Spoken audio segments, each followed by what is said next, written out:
Hello everyone, this is Abhishek here, welcome to my class. आज का हमारा टॉपिक है morphology and identification of blood components या cellular components के बारे में हम देखेंगे, इसकी मॉर्फोलॉजी और इसका आइडेंटिफिकेशन। मैंने इसका प्रीवियस वीडियो आपको एरिथ्रोसाइट के बारे में बताया था, इसका आइडेंटिफिकेशन है ना, कि किस तरीके से हम एरिथ्रोसाइट किस तरीके की शेप की सेल होती है, बाइकॉन्केव होती है, क्या इसका साइज होता है और क्या ये कैरी करने का काम करती है, क्या फंक्शन करती है। ये चीज हमने एरिथ्रोसाइट वाले टॉपिक में डिस्कस करें। अब इस टॉपिक में हम डिस्कस करेंगे डब्ल्यूबीसी के बारे में, और डब्ल्यूबीसी के अंदर हम स्लाइड्स देखेंगे। एरिथ्रोसाइट की मैंने आपको स्लाइड नहीं बताया था, इसलिए मैं आपको स्लाइड भी बताऊंगा कि किस तरीके से स्लाइड में इसका अपीयरेंस होता है। ठीक है, तो डब्ल्यूबीसी क्या है आपकी? व्हाइट ब्लड सेल्स या leucocyte. White blood cells are much less numerous than RBCs. Much less क्यों बोला है? मच यानी ज्यादा कम होती है ना। White blood cells are much less numerous, यानी कम संख्या में क्या होती है, ये कम होती है इन कंपैरिजन ऑफ आरबीसी। क्या कितनी होती है? 5000, 5 से 10,000, 5 से 10,000 यानी कि क्यूबिक पर एमएम भी लिख सकते हैं इसको। अब 5 से 10,000 आप बोलेंगे सर फिर वैल्यू में डिफरेंस आ रहा है। अब बेटा वैल्यू में तो अलग अलग जगह डिफरेंस आएगा। कोई 10 से 11,000 लिखता है, सॉरी 10 से 11,000 बोल रहा हूं, 4 से 11,000 लिखता है, कोई 6 से 11,000 लिखता है। इस तरीके से सब लोग डिफरेंस लिखते हैं ना। तो आप इसको 4,000 to 11,000 भी लिख सकते हो। ठीक है, जो एक नॉर्मल रेंज जो सब लोग उसमें लिखा चलती चुकी 4 to 11,000, यहाँ पे 5 से 10,000 लिखा, ये भी कोई गलत नहीं है, आप वो भी लिख सकते हो। ठीक है, अब आते हैं आगे। इसका हमने देखिए कितना ये वैल्यू, इसकी नॉर्मल वैल्यू कितना ही प्रेजेंट होता है बॉडी में ना। With the RBC WBC ratio of approximately 700:1, RBC work to protect the body from infection। ये क्या करता है? Work to protect body from infection। Infection से बचाता है। मैं इसके बारे में कई बार बता चुका हूँ, फॉर्मेशन ऑफ ब्लड में बता चुका हूँ, और सेलुलर कंपोनेंट्स में मैं आपको इसके बारे में बता चुका हूँ कि WBC किस तरीके से एक्ट करता है, WBC के काम क्या होते हैं। ठीक है, और WBC में जो सेल्स होती है वो क्या क्या काम करती है। इन्फेक्शन, कोई भी बॉडी में आपका इन्फेक्शन हो उसको ये आपको बचाता है। प्रतिरोधक क्षमता होती है आपकी इम्यूनिटी। बोलते हैं इम्यूनिटी बिल्डअप करो भाई, इम्यूनिटी स्ट्रॉन्ग करो। अभी कोरोना है तो कौन इम्यूनिटी है? जो IgG, IgM, ये जो इम्यूनोग्लोबुलिन्स है, ये सब आपकी इम्यूनिटी रहती है। और WBC ये उसको ये भी स्ट्रॉन्ग होना चाहिए। आपकी WBC ये भी स्ट्रॉन्ग होती है, आपकी इम्यूनोग्लोबुलिन्स के साथ ये भी स्ट्रॉन्ग होती जाती है। तो यही है आपकी सारी इम्यूनिटी, WBC और आपकी IgM और सारे इम्यूनोग्लोबुलिन्स यही आते हैं और लड़ते हैं भाई। यही आपकी मिलिट्री है, यही आपकी आर्मी है, यही एयरफोर्स है, यही डाउन सब नेवी वगैरह जो भी आपका काम रहता है ना, सब यही संभालते हैं आपकी बॉडी के अंदर का। ठीक है, WBC। RBC नहीं लड़ता किसी से, ये बात दिमाग से निकाल देना। बहुत से लोगों को कंफ्यूजन होता है कि RBC को समझ लेते हैं वो सेल लड़ती है सबसे मतलब फॉरेन बॉडी से, जो आपकी बॉडी में नुकसान पहुंचाता है, बैक्टीरिया वायरस से लड़ने का। हम लोगों को लगता है RBC करती है। RBC नहीं बेटा, RBC सिर्फ ऑक्सीजन कैरी करने का काम करती है। WBC का काम रहता है सबसे नहीं मतलब जो फॉरेन बॉडीज आती है उनसे लड़ने का। ठीक है, WBCs are divided into two main groups based on cytoplasmic appearance। WBC are divided into two main groups, दो मेन ग्रुप में ये डिवाइडेड है बेस्ड ऑन साइटोप्लाज्मिक अपीयरेंस, यानी जो उसका साइटोप्लाज्म है उसकी अपीयरेंस, यानी साइटोप्लाज्म में क्या क्या प्रेजेंट है। न्यूक्लियस तो है इसमें, RBC में न्यूक्लियस नहीं होता है, बता चुका हूँ। बहुत अच्छे से ध्यान रखना कि RBC में न्यूक्लियस नहीं होता है। तो क्या सर RBC में न्यूक्लियस हमने पढ़ा था? हाँ पढ़ा होगा बेटा, क्योंकि RBC में न्यूक्लियस रहता है बहुत स्टार्टिंग की एज में। प्रोनॉर्मोब्लास्ट वाली जो है ना, जो स्टेज होती है उसकी प्री वाली, जब वो बनती है धीरे धीरे फॉर्मेशन होता है। एरिथ्रोसाइटिक वाली स्टेज में पहुंचने के पहले जब RBC रहती है ना, रेटिकुलोसाइट वाली स्टेज तब तक ही उसमें न्यूक्लियस प्रेजेंट रहता है। जैसे ही वो रेटिकुलोसाइट वाली स्टेज में एरिथ्रोसाइट वाली स्टेज में आती है, न्यूक्लियस गायब हो जाता है और वो बिना न्यूक्लियस के वो साइड हो जाती है। अपने WBC में न्यूक्लियस होता है। तो साइटोप्लाज्मिक अपीयरेंस में से हम WBC को पता लगाते हैं, दो ग्रुप में डिफरेंशिएट करते हैं, हम डिवाइड करते हैं। साइटोप्लाज्मिक अपीयरेंस का कारण क्या अपीयरेंस होता है उसका? अग्रेन्युलर ल्यूकोसाइट्स, लिम्फोसाइट्स एंड मोनोसाइट्स। अग्रेन्युलर यानी जिसमें ग्रेन्यूल्स यानी दाने या दरदरा नहीं दिखता है, ग्रेन्यूल्स नहीं रहते हैं। जैसे अपना सूजी रहती है ना, रवे के जैसे, राई के जैसे दाने नहीं दिखते, धुंधला दबे नहीं। और एग्जाम में बच्चे बैठ के करते थे टक टक टक टक टक टक टक टक, पेन से डॉट बनाते थे। तो आवाज आती थी, ठीक है। तो मैं क्या बता रहा था आपको, अग्रेनुलर ल्यूकोसाइट्स है जिसमें ग्रेन्यूल्स प्रेजेंट नहीं होते हैं। ग्रेन्यूल्स क्या होते हैं आपके, ग्रेन्यूल्स ऐसा दिखता है जैसे राई और सूजी रहती है ना, रवा, उस तरीके से कंकड़ पत्थर जैसे दिखता है वो। साइटोप्लाज्म में सेल रहती है ना, ऐसी सेल है पूरी, सेल में टिपी टिपी टिपी टिपी टिपी टिपी रहती है, बीच में न्यूक्लियस रहता है, तो सब ग्रेन्यूल्स रहते हैं। तो ये अग्रेनुलर ल्यूकोसाइट यानी जिसमें ग्रेन्यूलर्स नहीं होते। कौन से, lymphocyte and monocyte that have relatively clear cytoplasm, clear only nucleus and nothing else, और उसमें कुछ नहीं होता न्यूक्लियस के अलावा। एंड ग्रैनुलर ल्यूकोसाइट्स, और ग्रैनुलर ल्यूकोसाइट्स भी होते हैं जिसको बोलते हैं न्यूट्रोफिल, इसिनोफिल एंड बेसोफिल। कौन कौन से होते हैं, न्यूट्रोफिल होते हैं, इसिनोफिल्स होते हैं एंड बेसोफिल होते हैं। कौन से होते हैं, granular leucocytes. whose cytoplasm is filled with granules, जिसके साइटोप्लाज्म क्या होते हैं, ग्रेन्यूल्स से भरे रहते हैं। दो प्रकार की होती है, एक ग्रेन्युलोसाइट और एक अग्रेन्युलोसाइट। अग्रेन्युलो में आती है कौन सी, आपकी लिम्फोसाइट, मोनोसाइट, और ग्रेनुलर में आती है आपकी न्यूट्रोफिल, बेसोफिल एंड इसिनोफिल, है ना, जिसमें फिल्ड रहते हैं, पूरा साइटोप्लाज्म ग्रेन्यूल से भरा हुआ रहता है। अब ग्रेन्युलोसाइट हम देखेंगे, ग्रेन्युलोसाइट्स में देखेंगे हम न्यूट्रोफिल्स। सबसे पहले हम सेल देखेंगे न्यूट्रोफिल के बारे में, है ना, न्यूट्रोफिल, इसिनोफिल और बेसिलोफिल के बारे में डिस्कस करेंगे। The most abundant granulocyte, neutrophil के मोस्ट अबंडेंट यानी बहुतायत में, अबंडेंट यानी बहुतायत में, यानी बहुत मात्रा में प्रेजेंट होना, अबंडेंटली, यानी प्रभु आपको बहुत आशीष दे, बोलते हैं ना, अबंडेंटली ब्लेस करे आपको, ऐसा बोलते हैं इंग्लिश में। ये बहुत आयत में प्रेजेंट रहते हैं ये। And most abundant WBC is the neutrophil comprising 60 to 70% of all WBCs।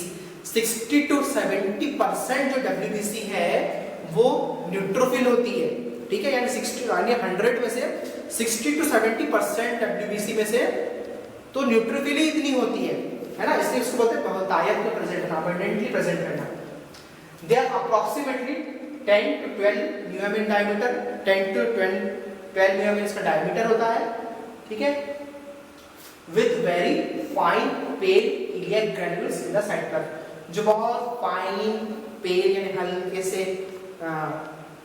Dark colour के, उजले कलर के और इलियक ग्रेन्यूल्स रहते हैं साइटोप्लाज्म में।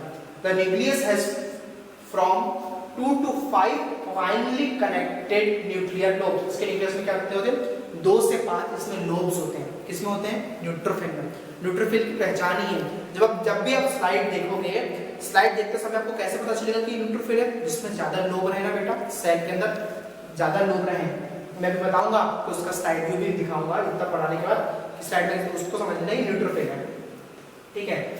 कनेक्टेड न्यूक्लियर, और वो लोब्स कहते हैं एक दूसरे से कनेक्टेड रहते हैं, है ना, कनेक्ट। जैसे कि मैं 3-4 संतरे रख दिया और वो चिपका के रखूंगा उस संतरों को, तो समझ लो कि वो एज एग्जांपल वो न्यूट्रोफिल है ना, अंदर सेल के अंदर के वो लोब्स है उसके। Lobes that are rarely uniform in size, uniform size में, रेयरली यूनिफॉर्म है, एक जैसे नहीं दिखते, वो बड़े छोटे बड़े रहते हैं ना। The multiple lobe nucleus and slightly stained cytoplasm are the most identifiable characteristic of this cell। इसमें क्या होता है, मल्टीपल लोब रहते हैं, बहुत सारे मल्टीपल यानी एक से ज्यादा मल्टीपल लोब्स रहते हैं न्यूक्लियस में। एंड लाइटली स्टेन्ड साइटोप्लाज्म, इसका जो साइटोप्लाज्म हल्का कलर का स्टेन होता है, हल्के कलर में दिखता है, are the most identifiable characteristics of this cell.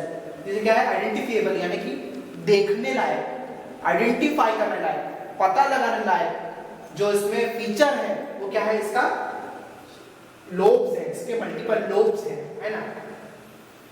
Neutrophils respond rapidly by chemotaxis to bacterial damage.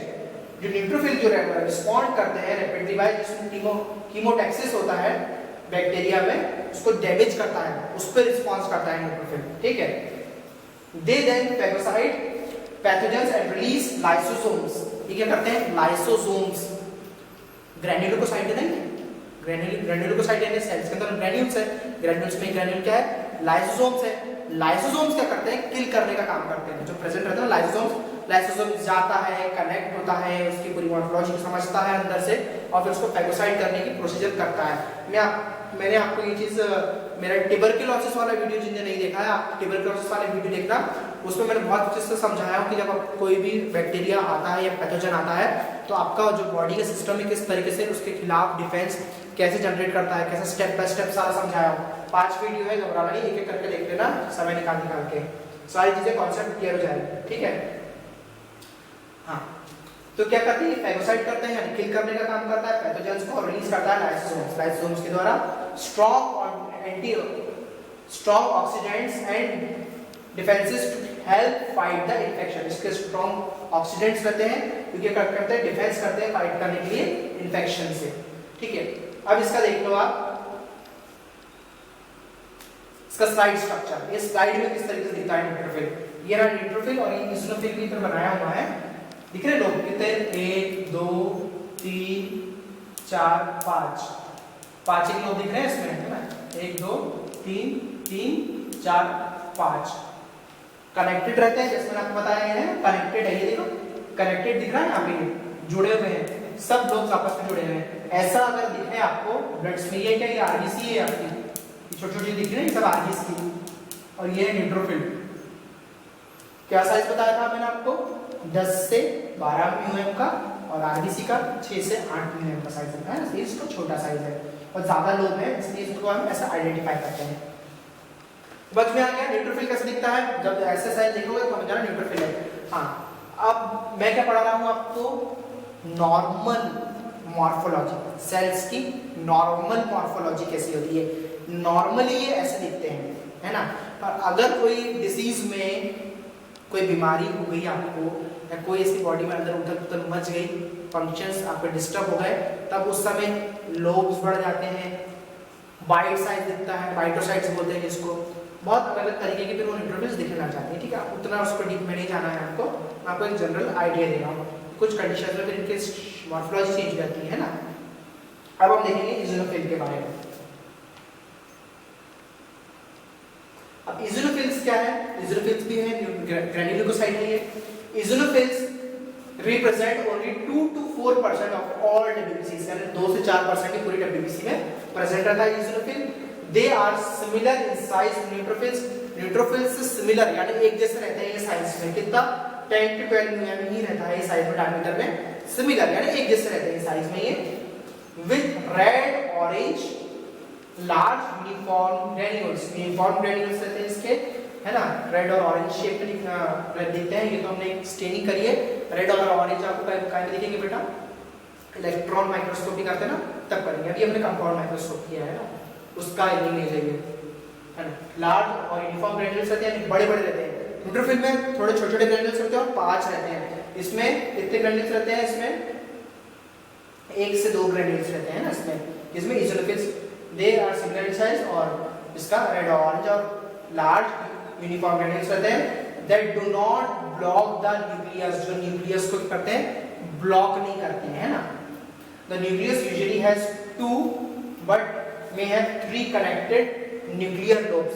Nucleus में कितने होते हैं, जिसमें आपको बताया 2 रहते हैं, पर इसमें 3 कनेक्टेड न्यूक्लियर लोब्स होते हैं, है ना।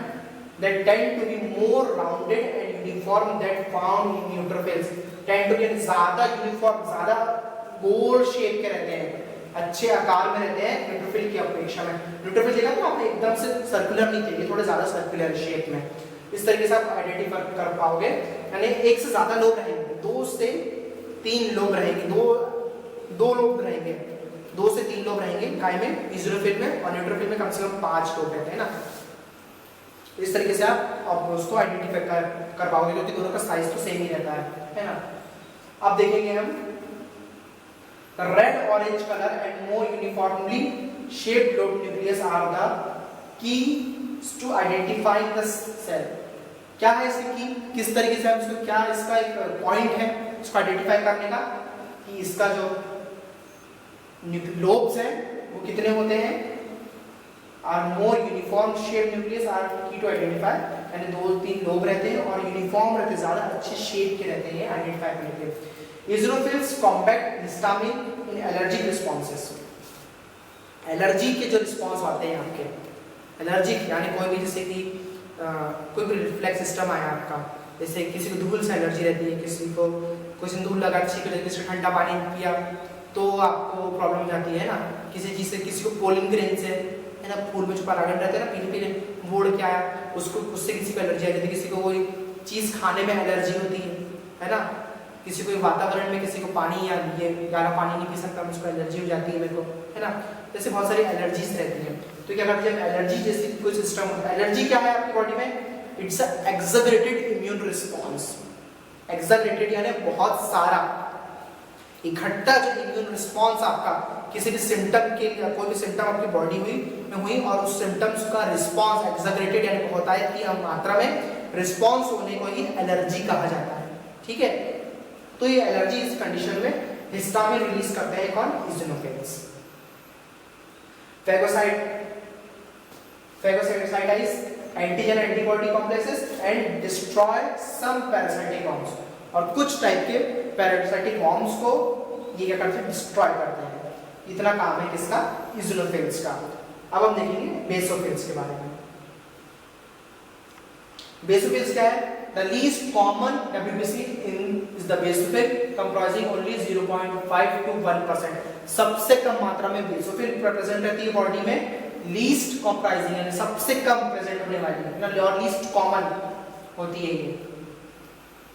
कैसी होती है basophil, basophils are 8 to 10 mm diameter, 8 to 10 mm रहती है, आरबीसी से बड़ी ही रहती है ना, diameter with large blue black round granules in the cytoplasm. Large blue और ब्लैक दिख रहा है, लार्ज ब्लू और ब्लैक शेप में क्या रहता है, इसमें साइटोप्लाज्म रहता है ना, और large blue and black round granules in the cytoplasm. Cytoplasm में जो लार्ज ब्लू और ब्लैक क्या रहते हैं, इसमें ग्रैन्यूल्स रहते हैं, and block the bilobe nucleus. Bilobe यानी दो लोब्स में बटा हुआ, बाई अगर कहीं भी शब्द आया BII तो क्या है, दो हो गया, बाइलोब यानी दो लोब्स में बटा हुआ nucleus. Dark granules are the most easily identifiable characteristic of this cell. जिसका डार्क ग्रैन्यूल्स यानी कैसा, डार्क साइटोप्लाज्म में बहुत सारे ग्रैन्यूल्स दिख रहे हैं, dark dark dark dark dark, तो समझ जाना ये क्या है, बेसोफिल है, जो कि बहुत कम नजर आती है। Basophils exit capillaries and enter tissues fluid where they release heparin। ये क्या करते हैं, हेपेरिन रिलीज करने का काम करते हैं। ठीक है, हिस्टामिन रिलीज करते हैं, सेरोटोनिन रिलीज करते हैं ड्यूरिंग हाइपर सेंसिटिविटी यानी एलर्जी जैसे, और हाइपर सेंसिटिविटी जैसे एलर्जी दिखाई है यहाँ पे कंडीशन में, रिएक्शंस टू स्टिमुलेट इन्फ्लेमेशन, ताकि इन्फ्लेमेशन दिखाने पाए यानी सिम्टम्स दिखाने पाए बेसोफिल। इस तरीके से बेसोफिल दिखता है और इस तरीके से ये रिस्पॉन्स करता है। ठीक है, तो अभी हमारा ये टॉपिक यहाँ पे कंप्लीट होता है ग्रैन्युलोसाइट्स का। अब नेक्स्ट टॉपिक में हम देखेंगे अग्रैन्युलोसाइट, लिम्फोसाइट, मोनोसाइट और प्लेटलेट्स को भी हम डिस्कस